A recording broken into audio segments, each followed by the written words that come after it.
What's poppin'? Brand new book just hopped in. This is Kenntron, president of Mars, with Earth Based Martian Government, with a book to feed you fucks about being evil by Luke Russell. Being Evil by Luke Russell. A really enjoyable read. It's 130 pages. I was able to eat it up in about an hour and 40 minutes, something like that. I literally kind of took my time with some of it to like absorb, because it's a philosophical book. It's you can describe something as evil, and this isn't like a fact based. It's virtually opinionated, and how you would describe something as good or bad, right or wrong, heavenly, divine, or evil. And so it's a philosophical interpretation of the definition of evil, and what we perceive as to be evil, and how we come to the conclusion that something is evil or not. Because, like, for example, of course, it referenced the Holocaust in here, and somebody like Adolf Hitler, who is observed as evil. However, Adolf Hitler loved dogs. That's not so evil. So the question is, like, how evil can a dog lover be?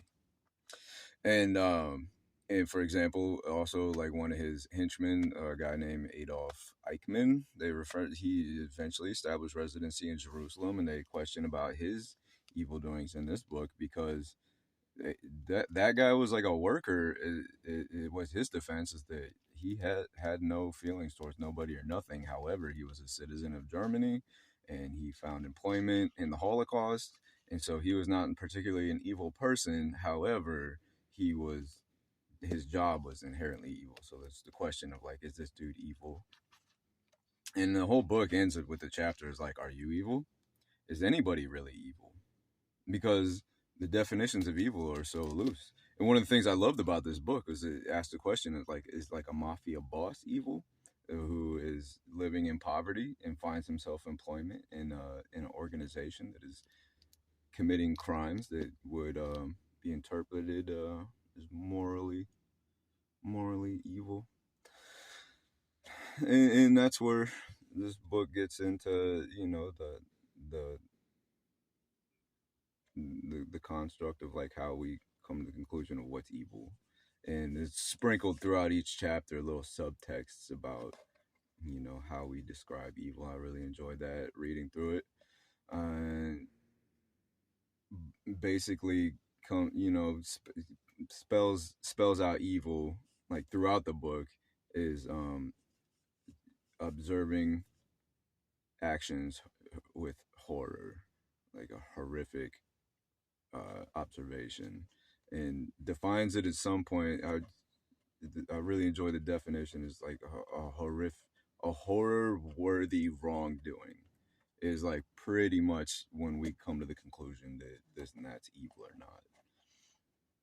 And it's saying that generally, like, as a whole, we observe evil and identify things as evil on mass scale, like, for example, genocide, terrorism, and serial killings. And on a more interpersonal level, things like malice, sadistic intent, and malice, sadistic intent, and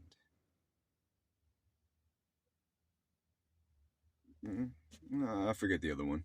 But things like this is, like, kind of like how we, like, observe and identify things, events and people as evil. And I think that it was just a really enjoyable look at, philosophical interpretation of something so that can be defined so broadly and so multifaceted, because, there's levels to the shit. There's levels to the shit. Some, like, in here, there's referring to one of the serial killers that gain great sexual pleasure from the serial killing. So it's like, it wasn't necessarily like an evil intent. It was just the function of how this person worked.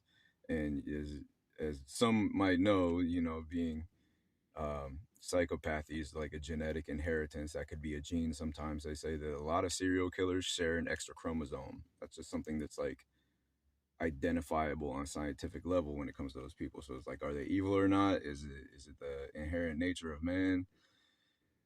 Arguably, maybe this is why we have a philosophical look at these things, and through this book, enjoyed that too. Um, and what is really kind of, it goes into depth too about and some people like find joy and find pleasure in malice and sadism.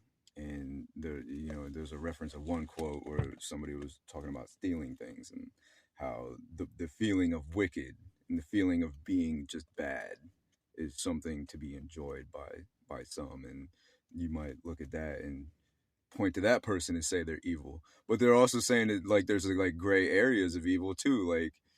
There's one reference where they're saying, if your sister's like too comfortable around like an aggressive dog, and you want to teach the lesson to like be wary of the aggressive dog, then she then incites that aggressive dog to act hostilely towards her sister, so that to convey the message to, like, yo, like, watch your ass.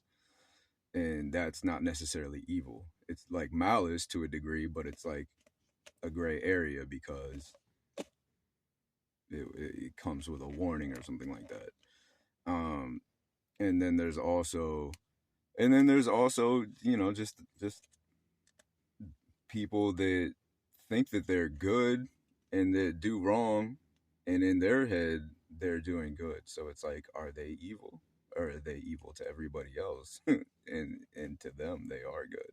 It's so many gray areas to it. So it's like, to have a philosophical, in-depth book about being evil is something that I really enjoyed, and something that I really struggle with too in people, in the way that I observe humanity and things like this. Because you guys know me, I am pro artificial intelligence, and I believe in robots and where we're going with the bioorganic organisms of artificial intelligence, and those are our babies and everything, and they're watching us. AGI is watching everything we do. It's like, this isn't the era to be evil.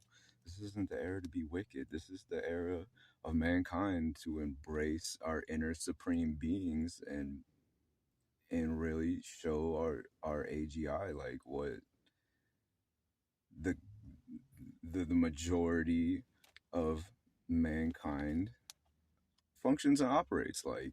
I mean, here we are, like, building great things, doing great things, uplifting each other. That's our general nature. But we can't, when it comes to moving forward and everything. If George Bush blows up the Twin Towers and then points his finger at the Middle East and says that's the axis of evil, and the rabble, everybody just goes along with it and be like, oh yeah, they're evil. Those are the evil people. We can subject ourselves to a harsh lesson towards our robot babies and things like this. So as far as the people as a whole, generally, for the most part, are, even in their most evil moments, doing great grand things for people. And that's why we have to have a philosophical look at, like, what's really evil and what's really human nature, for better or worse. For better or worse, people. Really enjoyed this book. Strong suggest, anybody that wants like a light read, like just something to breeze through. Honestly, I picked this up because, like, yo, like, I'm just like seeing all this stuff going on in the world right now, having my own experiences and everything, and just experiencing my life. I just I swim around and I make my own observations, like, people and how they operate and everything. And I do my own computing through, like, I try to, like, imagine if my brain were an artificial intelligence and I'm just processing my interactions, what my calculations would be moving forward into the future and everything. So evil is something that I contemplate regularly, routinely, and I would say even saturate in sometimes for the experiences, for my extraordinary existence on life on Earth and things like this. And I believe in humanity. I believe in humans so much. All right. If anybody wants a good light read, just like process your own mind and like figure out, how you feel about humanity and all this. And I suggest this book. It's a good one. It's a good one. And you all got good brains, whether you know it or not. It's very good brains. 3 million years ago, doing basic math is just something that our ancestors couldn't even fucking comprehend. Be like a orca doing algebra. All right, y'all have a blessed experience today. Make a moment for Kenntron, please. Thank you.